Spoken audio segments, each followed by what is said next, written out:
तो भाई लोग कैसे हो। आज मैं आप लोग के लिए लेके आया हूँ कर्ज का फल। चलिए कहानी स्टार्ट करते हैं। चांदपुर नामक एक बड़े नगर में शांति प्रसाद नाम का एक साहूकार रहता था। उसके पास नगर के ही नहीं बल्कि दूर दूर के गांव के लोग भी कर्ज लेने आते थे और वायदे के मुताबिक जब उनके पास पैसा आता वे उसे सूल और ब्याज समेत चुका देते थे। ये ठीक था कि साहूकार ब्याज पर पैसा देता था, लेकिन वह था अपने उसूलों का पक्का व ईमानदार। वह वक्त से पहले न तो किसी के पास तगाजा करने जाता था और न ही किसी से कभी बदमिजाज से पेश आता था। इसके साथ उसमें दो गुण और भी थे। वह दयालु और ईश्वर को मानने वाला था। अपने इन गुणों से वह दूर दूर तक प्रसिद्ध था। आप 2,000 रुपये मुनीम जी से ले लीजिए। आपका बहुत धन्यवाद सेठ जी। उनकी ये प्रसिद्धि एक बार गांव में से गुजरते छोटू मोटू नाम के दो ठगों के कानों में भी पड़ी। यार मोटू, अब तक हमने जो कुछ उस साहूकार के बारे में सुना है उससे तो मुझे वह कोई मूर्ख सेठ लगता है। गुरु, लगता तो मुझे भी कुछ ऐसा ही है। लोगों के कहे अनुसार वह सेठ कर्ज मांगने वालों का पता ठिकाना भी नहीं पूछता, बस नाम और वापस करने की तारीख पूछ कर ही कर्ज दे देता है। यार मैं सोच रहा हूँ क्यों ना इस बार हम उसे ही अपना शिकार बनाकर कुछ धन ऐंठें। मैं भी यही कहना चाहता था गुरु। हमें ऐसे आंख के अंधे गांव के पूरे की ही तो तलाश थी। तो चलो यहाँ से सीधे चांदपुर चलकर आज उसी के दर्शन करते हैं। ठीक है, चलो। किस्मत ने साथ दिया तो काफ़ी दिनों तक शायद हमें कुछ करने की आवश्यकता नहीं पड़ेगी। दोनों ने रेलवे स्टेशन पहुंचकर एक गाड़ी पकड़ी और चांदपुर पहुंच गए। ए तांगे वाले, क्या तुम हमें साहूकार शांति प्रसाद जी के यहाँ पहुंचा सकते हो? हाँ हाँ हाँ हाँ हुजूर, क्यों नहीं, बैठिए। दोनों टांगे पर सवार हो शांति प्रसाद के घर की ओर चल दिए। भाई तांगे वाले, हम दोनों बहुत दूर से एक गाँव से सेठ जी से कर्ज मांगने आए हैं। क्या वे हम पर विश्वास करके हमें कर्ज दे देंगे? क्यों नहीं हुजूर, वो तो एक जानवर को भी आंख मीच कर कर्ज दे देते हैं, फिर आप तो इंसान हैं। तांगे वाले की बात सुनकर दोनों ठग मन ही मन बहुत प्रसन्न हुए। फिर कुछ देर में तांगे वाले ने उन्हें साहूकार की हवेली के बाहर उतार दिया।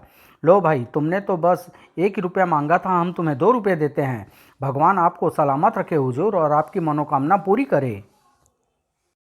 दोनों कुछ सकुचाते हुए हवेली के भीतर प्रविष्ट हुए और एक नौकर के साथ उस बड़े कमरे में पहुंचे जहां साहूकार शांति प्रसाद अपने कई मुंशियों के साथ गद्दी पर बैठा लोगों से रुपया का लेन देन कर रहा था। दोनों नौकर के बताए स्थान पर बैठ गए। कुछ देर पश्चात जब वहां आए लोग एक एक कर अपना मकसद पूरा करके चले गए तो सेठ ने उनकी ओर देखा।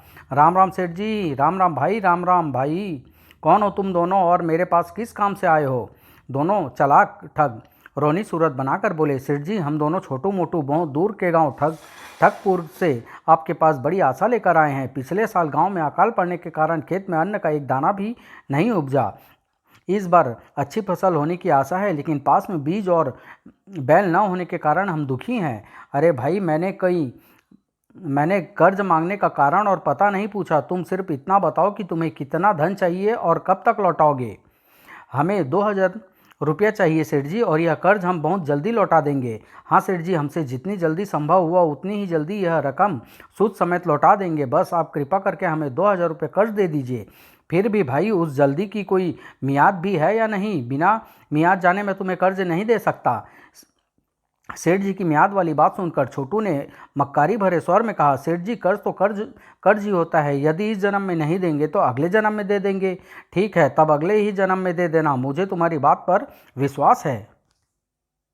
कहकर सेठ ने अपने मुंशी को संबोधित किया, मुंशी जी, इनके नाम का खाता खोलकर इन्हें 2,000 रुपये दे दो और यह लिख लो कि यह ब्याज समेत रकम अगले जन्म में लौटा देंगे। अगले जन्म में? लेकिन सेठ जी, लेकिन वेकिन कुछ नहीं मुंशी जी, व्यर्थ में अपनी टांग बीच में ना अड़ाया करो। जैसा मैंने कहा है वैसा ही करो। ठीक है सेठ जी, आओ भाई, यहाँ आकर पैसा ले लो। दोनों सेठ के पास से उठकर मुंशी के पास पहुंचे तो मुंशी ने जरूरी लिखा पढ़ी करके खाता हस्ताक्षर के लिए उनके सामने रख दिया। तुम दोनों अपने अपने हस्ताक्षर यहाँ कर दो। ठीक है। दोनों ने चुपचाप खाते में हस्ताक्षर कर दिए और मुंशी ने 2,000 रुपये गिनकर उनकी ओर बढ़ाते हुए कहा, लो भाई, गिन लो, पूरे 2,000 रुपये हैं जिन्हें तुम्हें ब्याज समेत अगले जन्म में चुकाना है। क्यों नहीं हुजूर। उन्होंने बिना गिने ही रुपये जेब में डाले और सेठ का धन्यवाद अदा कर वापस लौट गए। वाह, क्या तीर मारा है आज। अब तो वास्तव में महीनों तक जाने को झंझट में डालने की जरूरत नहीं पड़ेगी। उनके वहां से जाते ही रुपये देने वाला मुंशी उठकर सेठ के पास पहुंचा और व्याकुल स्वर में बोला, हुजूर, आप यह जानते हुए भी कि वे रुपया वापस लौटाने का इरादा नहीं रखते और इस करारनामे के अनुसार कानूनन भी हम उससे रुपया वसूल नहीं कर सकते। आपने उन्हें रुपया उधार क्यों दे दिया? मुंशी की बात सुनकर सेठ हंसा। हा हा हा, मुंशी जी, मैंने यह सब जानते बूझते भी रुपया उन्हें क्यों दिया, यह बात मैं तुम्हें अभी नहीं बल्कि वक्त आने पर समझाऊंगा। फिर भी मेरी इस बात को गांठ बांध कर रख लो कि कर्ज कर्म के समान ही होता है। इस जन्म का कर्ज या कर्म अगले जन्म में भी मनुष्य के साथ रहता है और उसी के अनुसार जीवन बिताना पड़ता है। पता नहीं सेठ जी क्या बोल रहे हैं, मेरे तो कुछ भी पल्ले नहीं पड़ रहा हूँ। मुझे क्या, इनका पैसा है, फूके या मुफ्त में लुटाए। उधर दोनों ठग खुशी खुशी अपनी राह चले जा रहे थे। मोटू, वास्तव में वह सेठ तो हमारी उम्मीद से भी ज़्यादा मूर्ख निकला। मैं तो सोच रहा था कि वह अगले जन्म की बात सुनकर हमें धुतकार कर भगा देगा, लेकिन उस मूर्ख ने तब भी हमें इतनी बड़ी रकम कर्ज में दे दी। उस मूर्ख ने इतना भी नहीं सोचा कि कहीं अगले जन्म में भी उधार चुकाया जा सकता है। वास्तव में गुरु, आज बहुत दिनों बाद मुझे ऐसा मूर्ख इस धरती पर दिखाई दिया है। अब तो ये 2,000 रुपये अपने हो गए समझो।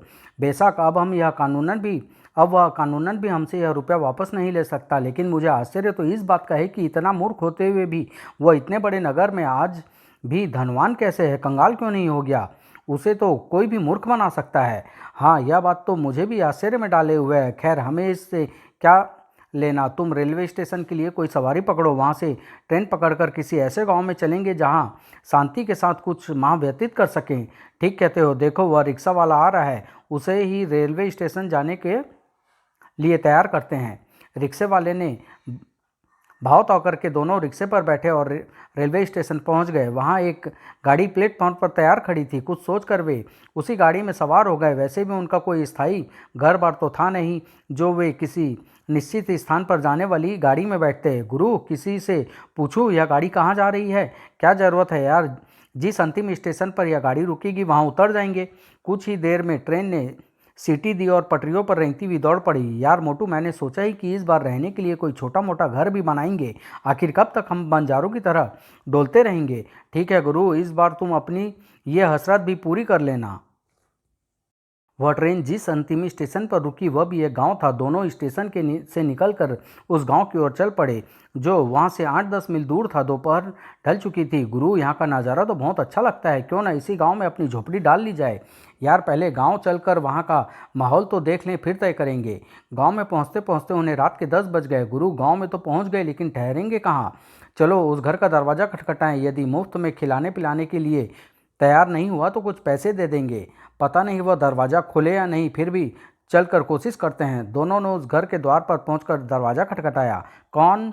भाई, हम परदेसी हैं और रात काटने के लिए आसरा चाहते हैं।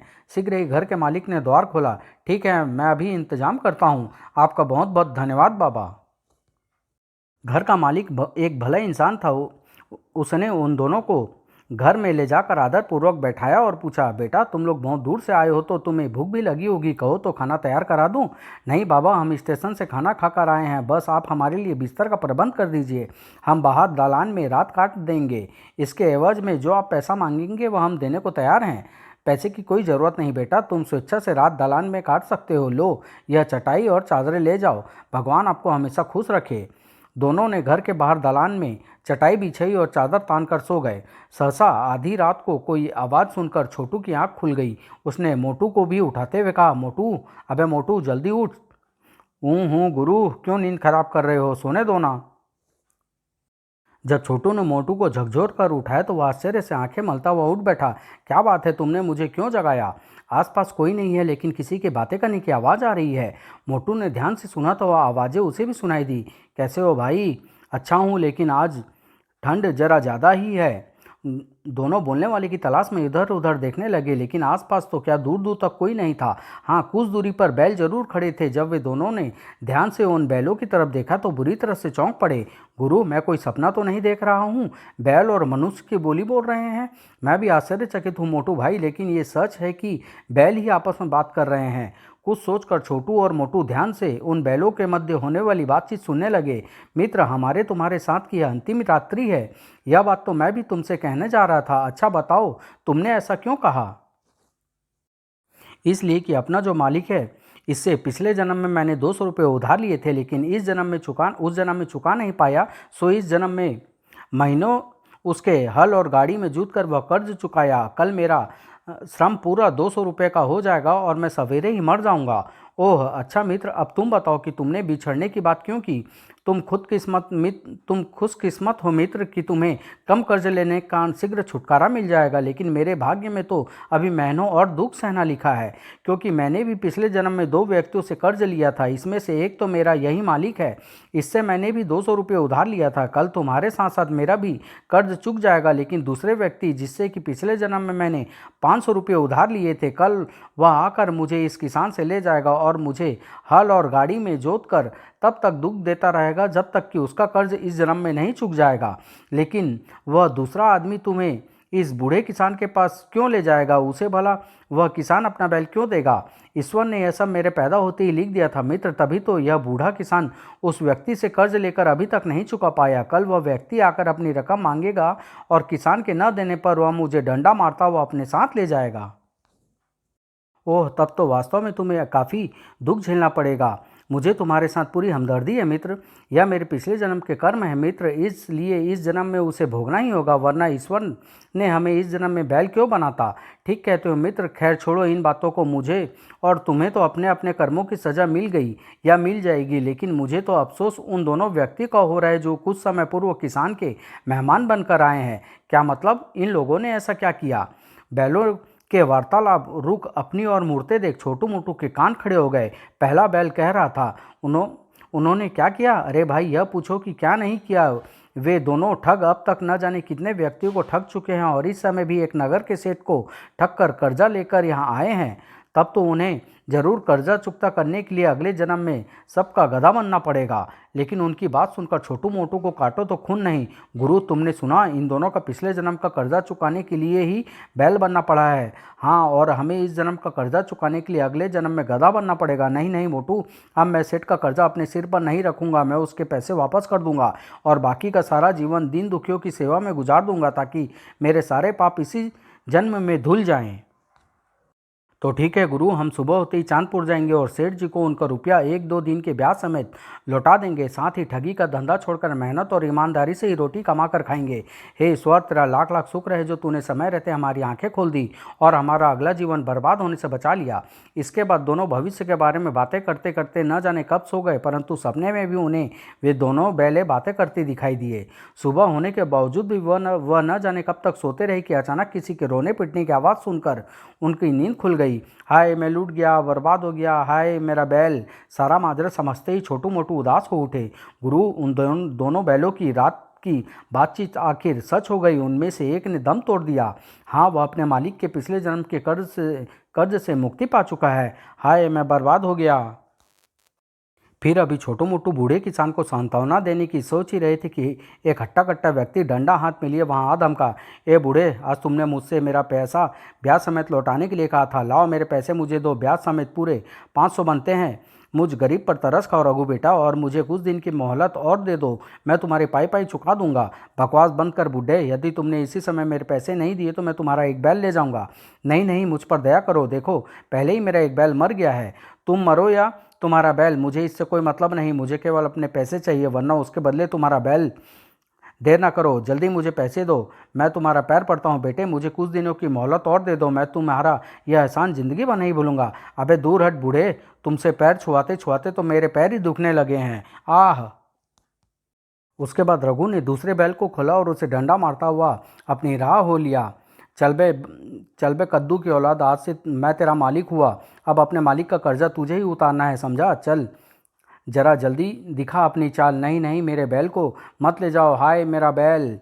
किसान की हालत पर रघु को कोई दया नहीं आया और देखते ही देखते रघु बैल को लेकर उसकी नज़रों से ओझल हो गया। बेचारा किसान वहीं मूर्छित होकर गिर पड़ा। तब तक वहाँ काफ़ी व्यक्ति एकत्रित हो गए जो किसान को होश में लाने का प्रयत्न करने लगे। गुरु, मेरे विचार से हमें अब समय व्यर्थ न करके तुरंत चांदपुर सेठ जी के यहाँ पहुँचना चाहिए। कहीं ऐसा ना हो कि देर करने के वक्त हाथ से निकल जाए और हमें पछताते ही रह जाएं। ठीक कहते हो, आओ चलें। दोनों उसी समय अपना अपना सामान समेटकर उठे और चांदपुर के लिए चल पड़े। चांदपुर स्टेशन पहुंचकर उन्होंने एक रिक्शा पकड़ा और सेठ शांति प्रसाद की हवेली में जा पहुंचे। सेठ जी उस समय भी बहुत से लोगों से घिरे हुए रुपये का लेन देन कर रहे थे। मोटू, सेठ जी को तो इन लोगों से निपटते निपटते काफ़ी देर लग जाएगी, क्यों ना पहले हम लोग ही अपना कर्जा निपटा दें। ठीक कहते हो गुरु, हो जाओ शुरू। अगले ही पल, सेठ जी हमें बचा लीजिए, हम पाप के गड्ढे से गिरने से बचा लीजिए। अरे अरे, कौन हो भाई तुम दोनों? हमें इतनी जल्दी भूल गए सेठ जी, हम दोनों छोटू मोटू हैं, कल ही तो आपसे 2,000 रुपये ले गए थे। भाई मुझे तो कुछ याद नहीं, ठहरो मुंशी से पूछता हूँ। ये दोनों तो वही दो उचक्के हैं, लेकिन ये दोनों फिर यहाँ क्यों आ धमके? अरे मुंशी जी, खाता खोल कर देखिए, छोटू मोटू नाम का कोई खाता भी है या नहीं? हाँ सेठ जी, खाता है, कल की तारीख में इनके नाम पूरे 2,000 रुपये लिखे हैं। हाँ भाई, खाता तुम्हारे नाम है, लेकिन तुम चाहते क्या हो? हुजूर माई बाप, हम अपना कर्ज आपको सूद समेत लौटाना चाहते हैं। यह लीजिए 2,011 रुपये और हमारा नाम काट दीजिए। हाँ सेठ जी, हम लोग किसी का कर्जा अपने सिर नहीं रखना चाहते। ठहरो भाई, पहले मुझे मुंशी जी से हिसाब किताब मालूम करने दो, उसी के बाद रुपए लूँगा। मुंशी जी जरा खाते में देख कर बताना, तो इन्होंने रकम लौटाने की तिथि कब की बताई थी?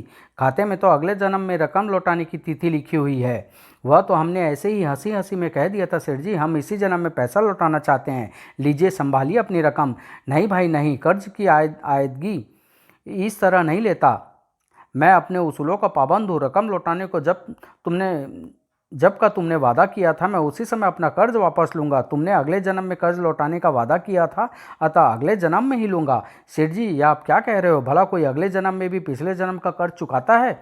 हाँ सेठ जी, जब हम इसी समय आपका कर्ज लौटा रहे हैं, तो फिर आप क्यों अगले जन्म की बात कर रहे हैं? इसी समय अपना पैसा क्यों नहीं ले लेते?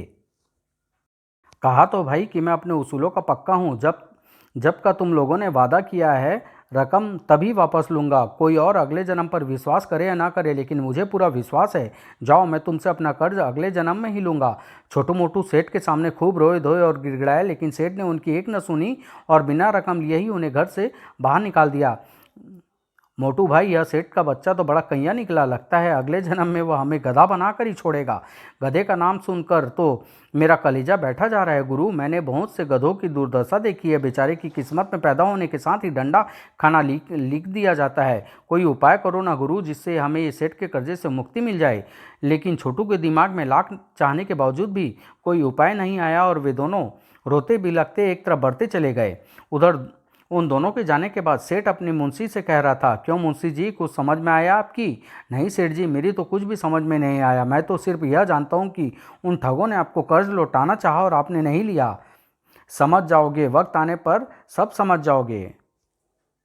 इधर छोटू मोटू को कुछ पता नहीं था कि वे कहाँ चले जा रहे हैं। यहाँ तक कि चलते चलते वे नगर की सीमा से कब बाहर निकल गए, इसका भी ध्यान उन्हें नहीं रहा। चौंके तो तब जब अंधकार में उन्हें कुछ भी दिखाई देना बंद हो गया। गुरु, यह हम कहाँ जा रहे हैं? दूर दूर तक सिवाय अंधकार के कुछ भी दिखाई नहीं दे रहा। शायद रात बहुत गहरी हो गई है। हाँ, अपनी उलझन में हमने इसका ध्यान भी नहीं दिया। सुबह से तो ना तो कुछ खाया ना पिया,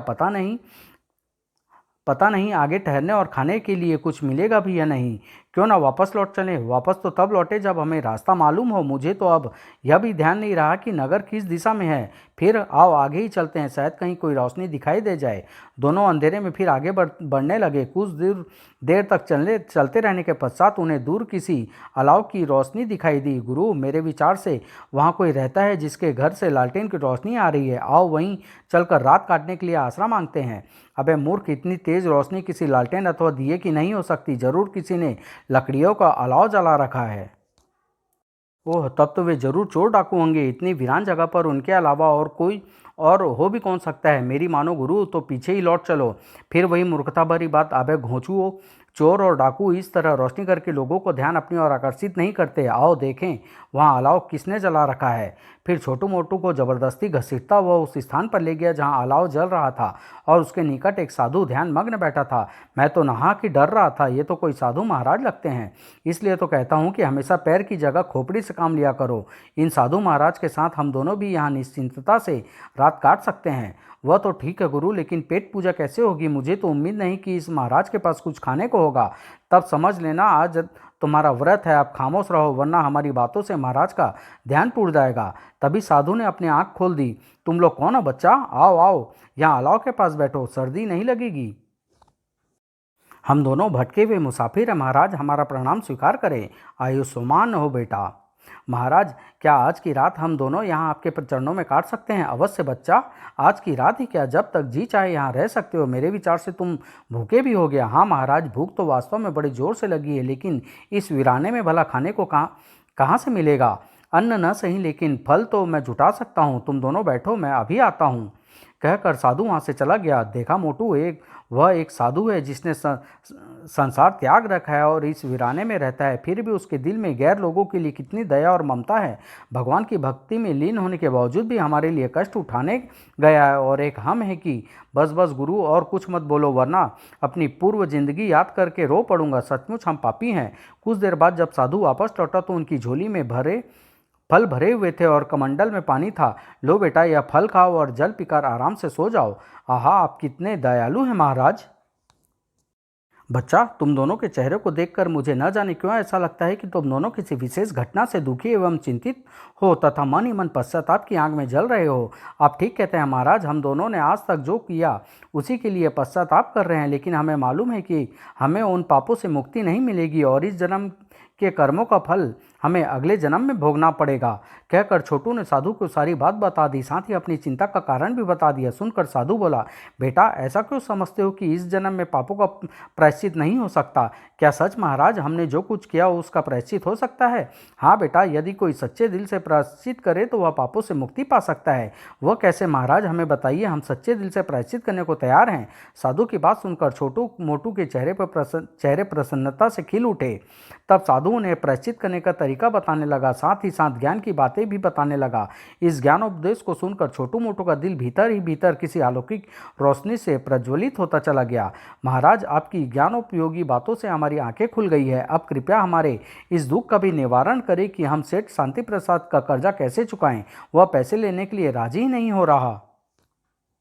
बेटा, इस स्थान से 1 मील आगे पहुंचने पर तुम्हें एक गांव दिखाई देगा। वहां पहुंचने पर तुम्हें अपने आप सेठ का कर्जा उतारने का उपाय सुझाई दे जाएगा। बस बेटा, अब सो जाओ, मैं कुछ समय ईश्वर की साधना में बिताना चाहता हूँ। जी महाराज, जी जैसी महाराज की इच्छा। उसके बाद साधु आंखें बंद कर फिर ध्यान में मग्न हो गया और छोटू मोटू पास ही अपनी चादर बिछाकर गहरी नींद सो गए। और फिर जब भोर हुई तो छोटू मोटू साधु को आसपास कहीं ना पाकर आश्चर्यचकित हो उठे। अरे महाराज, इतनी सुबह सुबह कहाँ चले गए? गए नहीं बल्कि अंतर ध्यान हो गए। जरूर वे कोई पहुंचे हुए महात्मा थे जो हमें सच्चाई का मार्ग दिखाकर अपनी राह चले गए। आओ उनके कहे अनुसार आगे पड़ने वाले गांव की ओर चलते हैं। दोनों आगे बढ़ने लगे और 1 मील का सफ़र तय करने के बाद एक छोटे से गांव पर पहुंच गए। उस गांव में पानी का स्रोत नहीं था, न कुएं थे न तालाब। अतः उस गांव में पानी के लिए त्राही त्राही मची हुई थी। पानी की ज़रूरत के लिए उन्हें 5-5 कोस दूर जाना पड़ता था। हाय पानी, आह पानी, मेरा गला सूख रहा है। वहाँ की दशा देख छोटू ठग का दिमाग में साधु की बात का ध्यान आकर बिजली की तरह एक विचार कौंधा। यदि यहाँ पानी का कोई स्रोत पैदा किया जाए तो हमारा कर्ज उतर सकता है। अगले ही पल छोटू प्रसन्नता से चीख उठा, अरे मोटू, सेठ का कर्ज उतारने के लिए मेरे दिमाग में एक उपाय आ गया है। क्या सच? अरे गुरु, तो जल्दी बताओ ना। छोटू मोटू के कान में कुछ फुसफुसाने लगा, जिसे सुनकर मोटू को चेहरा भी प्रसन्नता से खिल उठा। दोनों ने उसी समय कहीं से कुदाल प्राप्त की और एक स्थान पर खुदाई करने में जुट गए। वे दिन रात जमीन खोदते रहे और ठीक 1 माह बाद एक गहरा कुआं खोदने में सफल हो गए। उसमें पानी भी निकला। उसके बाद उन्होंने मिस्त्री को बुलाकर उससे पक्का बनवा दिया। उस कुएं पर 2000 रुपये तो खर्च हुए ही थे, उसके अलावा भी जो 100-200 रुपये उनकी जेब से थे वह भी खर्च हो गए। चलो मोटू, अब डंडा संभाल कर खड़े हो जाओ। गांव वालों को जैसे ही कुएं के बारे में पता चलेगा वे पानी लेने के लिए दौड़े आएंगे। चिंता मत करो गुरु, पानी लेने के लिए यदि स्वयं भगवान भी आए तो वे भी इस कुएं से पानी नहीं ले पाएंगे। और दोनों मोटे मोटे डंडे संभाल कर कुएं की चौकीदारी करने बैठ गए। जब गांव वाले को उस कुएं के बारे में पता चला तो अपने बर्तन आदि लेकर दौड़े दौड़े वहां पहुंचे। ठहरो, तुम सब इस कुएं से दूर रहो, हम किसी को इस कुएं से पानी भरने नहीं देंगे। ऐसा अन्याय क्यों करते हो भाई? तुम लोग जानते ही हो कि गाँव में पानी की कितनी किल्लत है। तुमने वास्तव में इस कुएं को बनाकर गाँव वालों पर बहुत बड़ा उपकार किया है। वह सब ठीक है, लेकिन यह कुआं हमारा नहीं है बल्कि चांदपुर के सेठ शांति प्रसाद जी का है, और हम बगैर उनकी इजाज़त के किसी को भी इस कुएं से पानी भरने नहीं देंगे। हाँ, यदि आप लोगों को पानी चाहिए तो सेठ जी की आज्ञा लेकर आओ। पूरे गांव वालों ने उससे बहुत विनती की, लेकिन छोटू मोटू उन्हें किसी भी कीमत पर पानी देने को तैयार नहीं हुए। अतः हार कर पूरा गांव ही चांदपुर में सेठ शांति प्रसाद के घर जा पहुंचा। दुहाई हो सेठ जी, दुहाई हो, हम पर रहम खाइए। क्या हुआ भाइयों, आप लोग मुझसे कैसी दुहाई मांग रहे हैं? क्या बिगाड़ा है मैंने आप लोगों का? तब गाँव वालों ने उन्हें सारी बात सुनाई और बोले, सेठ जी, अब आप ही हमें अपने कुएं से पानी लेने की आज्ञा देकर हमारे सारे दुख दूर कर सकते हैं। हाँ सेठ जी, कृपया हमें अपने कुएं से पानी भरने की आज्ञा दे दीजिए, हम आपका यह एहसान जीवन भर नहीं भूलेंगे। आप लोगों को गलतफहमी हुई है भाइयों, मैंने आप लोगों के गांव में कोई कुआं नहीं बनवाया है। जरूर उन दोनों व्यक्तियों ने आप लोगों को झूठ बोलकर मूर्ख बनाया है। सेठ जी ठीक कह रहे हैं भाइयों, आपका गांव ही क्या, इन्होंने तो किसी भी गांव में कोई कुआं नहीं बनवाया। आप लोगों को जो प्रार्थना करनी है उन्हीं लोगों से कीजिए। नहीं नहीं, ऐसा ना कहिए सेठ जी, हम लोग बड़ी आशा लेकर आपके पास आए हैं, हमें इस तरह न ठुकराइए। अब हम पर तरस खाइए, आप कहेंगे तो हम पानी की कीमत भी देने को तैयार हैं। लेकिन भाई, जब मैंने वह कुआं बनवाया ही नहीं तो मैं कैसे आप लोगों को पानी भरने की इजाज़त दे दूं? क्या वह मेरे कहने से तुम लोगों को पानी भरने दे देंगे? ज़रूर भरने देंगे सेठ जी, हमें विश्वास है। बस आप हमारे साथ चलकर उन दोनों व्यक्तियों से कह दीजिए। सेठ जी, मुझे तो इसमें इन दोनों की कोई गहरी साजिश लगती है, क्यों ना चलकर असलियत जानी जाए। ठीक है, चलो भाइयों, मैं तुम्हारे साथ चलता हूँ, फिर सारी हकीकत आप लोगों के सामने आ जाएगी। सेठ अपने उसी प्रमुख मुंशी को लेकर गांव वालों के साथ उनके गांव पहुंचा। दूर से ही उन्होंने छोटू मोटू को कुएं के पास हाथों में डंडे लिए खड़े देखा। सेठ जी, ये दोनों तो वही ठग मालूम पड़ते हैं जिन्होंने आपसे 2,000 रुपये कर्ज लिए थे और अगले ही दिन रकम वापस करने आए थे। हाँ, पहचान रहा हूँ, लेकिन इन कमबख्तों ने यहाँ क्या चक्कर फैलाया हुआ है? जब छोटू मोटू की दृष्टि गांव वालों के साथ आते सेठ और उसकी मुंशी पर पड़ी तो प्रसन्नता से उछल पड़े। वो मारा मोटू, सेठ जी आखिर आ ही गए। हाँ गुरु, अब हमें कर्ज से मुक्ति मिल ही जाएगी। क्यों भाई, तुमने यहाँ क्या चक्कर चलाया हुआ है? इस कुएं का तुम गांव वालों को मेरा कुआं क्यों बता रहे हो? हमने कोई चक्कर नहीं चलाया हुआ है सेठ जी, यह कुआं आपका ही है, इसलिए हमने गाँव वालों को बिना आपकी आज्ञा के पानी भरने से मना कर दिया है। यदि आप आज्ञा देंगे तो हम इन्हें पानी भरने के लिए कोई आपत्ति नहीं होगी। यह क्या बकवास है? जब कुआं मैंने बनवाया ही नहीं तो इसमें मेरी आज्ञा की क्या ज़रूरत है? यह ठीक है सेठ जी कि आपने यह कुआं नहीं बनवाया, लेकिन इसमें रुपये तो आपके ही लगे हैं ना, मेरे रुपये? वह कैसे भाई? सुनिए, मैं बताता हूँ। हमने जो 30-32 दिन पहले 2,000 रुपये कर्ज लिया था, उसी से यह कुआं बनवाया था। अब यदि आप यह कह दें कि कुआं मेरा है तो हमारा कर्ज चुकता हो जाएगा और उनकी पानी की किल्लत भी दूर हो जाएगी। नहीं, मैं इस कुएं को किसी भी हालत में अपना नहीं कह सकता। मैंने तुम्हें जो कर्ज दिया है वह मैं वादे के मुताबिक तुमसे अगले जन्म में ही लूँगा।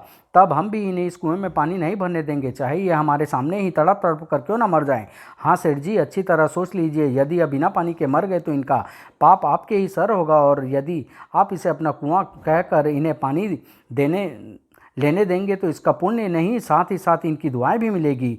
छोटू मोटू की बात सुनकर गांव वाले भी एक साथ गिड़गिड़ा उठे। हाँ कह दीजिए सेठ जी, हाँ कह दीजिए। सेठ शांति प्रसाद उलझन में पड़ गया। कुछ देर सोचने विचारने के पश्चात वह गहरी निश्वास लेकर बोला, ठीक है भाई, तुम दोनों चालाक इंसान जीते और मैं हारा।